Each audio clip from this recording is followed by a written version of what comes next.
Hi, I'm Phil Boone, Senior Tech at Trussell City Schools.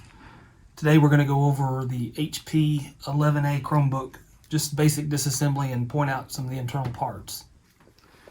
So here we have one. The first thing we'll do is turn it over on the back. And you can use your plastic spudger from before and put it in on the hinge in between here and just kind of pry, and the hinge comes right up like that. Then we need to remove all the screws. Should be 6 screws in the bottom of the unit. Some will be missing some screws, but that's okay. If we need to replace them, we can. Now I will say the screws on the bottom, you have 4 short screws and 2 long screws. The long ones go where the hinge is on the back, so you'll need to kind of keep those separated out. And if you get confused, if you look, it has blue Loctite on the screw there, whereas the short ones, if you look, it has red Loctite, kind of a reddish pinkish color. So that's an easy way to tell just besides the size. So you don't want to put the long screw in the front because it's too long. So get all these off. All right, so once that's done, flip the unit back over and open up. And this one, the keyboard and the whole top assembly removes from the top itself here. So you'll want to take either your spudger or your little guitar pick, I call it, from your kit, and you can put it down in the side and just pry between the keyboard and the side, and you'll hear these little clips pop. It sounds like you're kind of breaking it, but you're not. Right. And once it's up, I'm going to go ahead and shut the unit down because we don't want to have it on while we're doing this.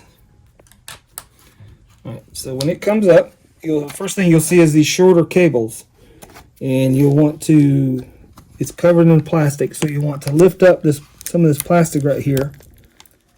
And if you see that little tab that goes up and down, that's what holds in the trackpad, which is the mouse. This other cable is the keyboard. So again, this plastic that's covering it, you just peel the plastic up,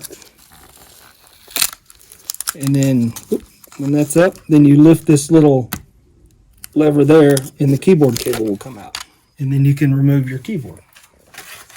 We'll put that to the side. Internal, this is what's called a solid state unit. There's no moving parts inside. You'll notice you have your ports on the side, USB-C, USB-A.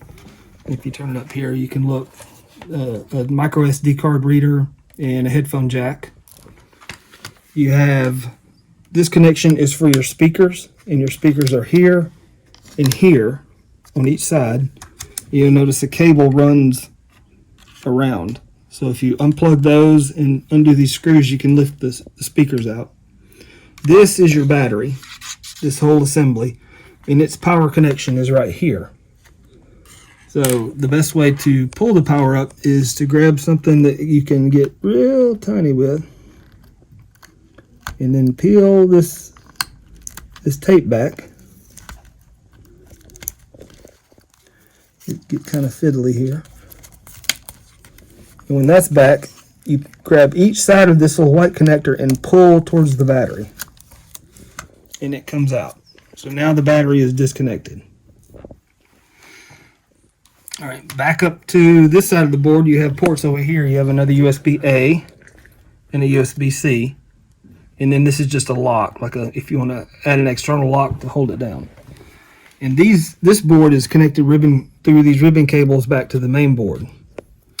This is your Wi-Fi modem. This is allow you to get on the internet or network. And this cable that runs right here, it goes up around to your camera and your microphone. So that's what that one's for. Your processor is right here underneath the board as well. So, and then the other connector is important, is this one right here. This is your video. This is what connects the video screen to the system.